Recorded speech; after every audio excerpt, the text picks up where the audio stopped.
తెరల వెనుక జరిగే ఆచారాల గురించి ఆలోచిస్తే ఇంకా భయంకరమైన వాస్తవాలు బయటపడతాయి. దేవాలయానికి ఆనుకునే కెదేశీయులు అనబడే పురుష వేశ్యల గదులుండేవి.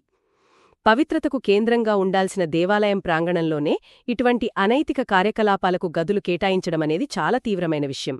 అసలొక మతపరమైన కట్టడంలో, పవిత్రమైన స్థలంలో ఇలాంటి అనైతికతకు ఎలా చోటు దొరికిందన్నది ఒక పెద్ద ప్రశ్న కదా, అది కూడా సాక్షాత్తు దేవుని మందిరం ఆవరణంలో.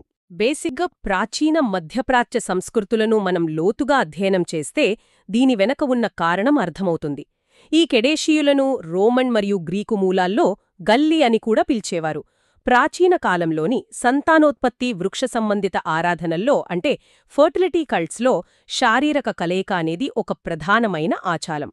దేవాలయ ప్రాంగణంలో ఇలాంటి అనైతిక కార్యాలలో పాల్గొనటం ద్వారా దేవతలను సంతోషపెట్టి తమ భూములకు వర్షం మంచి పంటలు కలుగుతాయని వారు బలంగా నమ్మేవారు. ఓహో, అంటే ఇదొక రకమైన సింపథెటిక్ మ్యాజిక్ లాంటిదనమాట. అయితే నైతికతకు మరియు పవిత్రతకు అత్యంత ప్రాధాన్యత ఇచ్చే ఇశ్రాయేలీల దేవుని మందిరంలోకి ఈ ఆచారాలు ప్రవేశించడమనేది ఆనాటి సమాజం ఎంత దిగజారిపోయిందో స్పష్టంగా ఎత్తిచూపుతోంది. ఇక్కడ నన్ను తీవ్రంగా ఆలోచింపజేసిన మరో విషయం ఒకటుంది.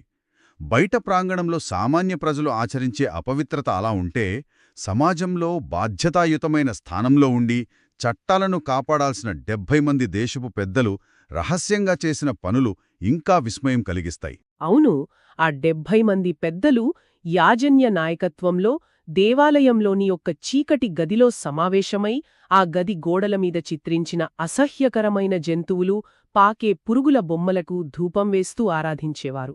ఇది నిజంగా చాలా షాకింగ్.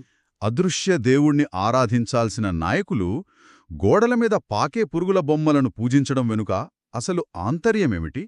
ఏ దేవుడు కంటికి కనిపించడో ఆయనను వదిలేసి ఇలా గోడలమీద ఉన్న జంతువులకు ప్రార్థించడం వినడానికి చాలా వింతగా ఉంది. ఇక్కడే మనం అప్పటి భౌగోళిక మరియు రాజకీయ పరిస్థితులను అర్థం చేసుకోవాలి.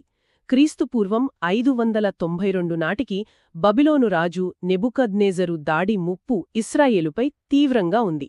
అప్పటి యూదారాజు బబిలోనును ఎదిరించడానికి శక్తివంతమైన ఈజిప్టు సైన్యం సహాయం కోసం ఎదురుచూస్తున్నాడు. ఈజిప్టు సంస్కృతిలో ప్రాథమికంగా జంతు ఆరాధన ఉండేది. వారు స్కారబ్ బీటిల్స్ అంటే పేడ పురుగులు, పాములు మరియు మొసలలను దేవతలుగా పూజించేవారు.